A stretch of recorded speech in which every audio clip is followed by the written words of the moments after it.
वैसे तो भारत स्वदेशी तकनीक से खुद 5वीं पीढ़ी के स्टील्थ लड़ाकू विमान MACA बना रहा है और इनके बनने में अभी लगभग 10 सालों का वक्त लग सकता है।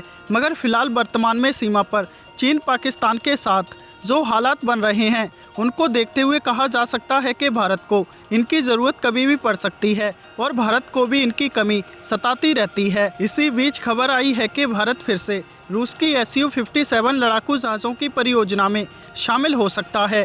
दरअसल यूरेशियन टाइम्स ने अपनी रिपोर्ट में कहा है कि भारत सुखोई 57 लड़ाकू जहाज़ों की परियोजना में प्रोडक्शन मेंबर के तौर पर फिर से शामिल होने के लिए विकल्प तलाश रहा है। रिपोर्ट में दावा किया गया है कि भारत चीन के खतरे को देखते हुए रूस की Su-57 लड़ाकू जहाज़ों की परियोजना में शामिल होकर बड़ी छलांग लगाने की तैयारी कर रहा है।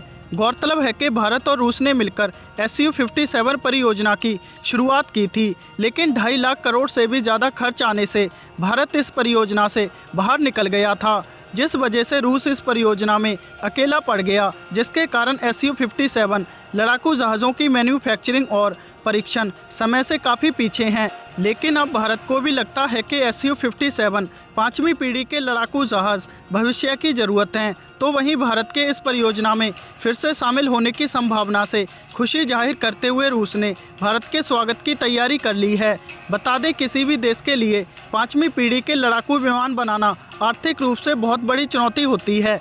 अमेरिका जहां 5वीं पीढ़ी के लड़ाकू विमानों के मामले में बहुत आगे निकल चुका है, तो वहीं रूस बहुत पीछे है। अगले 40 सालों के लिए अमेरिका के F-35 5वीं पीढ़ी के लड़ाकू विमानों की कुल लागत देखी जाए तो ये 1500 अरब डॉलर से भी ज़्यादा है। तो वहीं रूस के Su-57 की कुल लागत सिर्फ 30 अरब डॉलर है। अमेरिका के F-35 लड़ाकू जहाज़ों के ग्राहकों की संख्या जहां बढ़ती जा रही है, तो वहीं रूस के Su-57 का एकमात्र ग्राहक भारत भी इस परियोजना से फिलहाल बाहर निकल चुका है। लेकिन रूस के एक बयान ने अचानक ही सबको हैरान कर दिया है।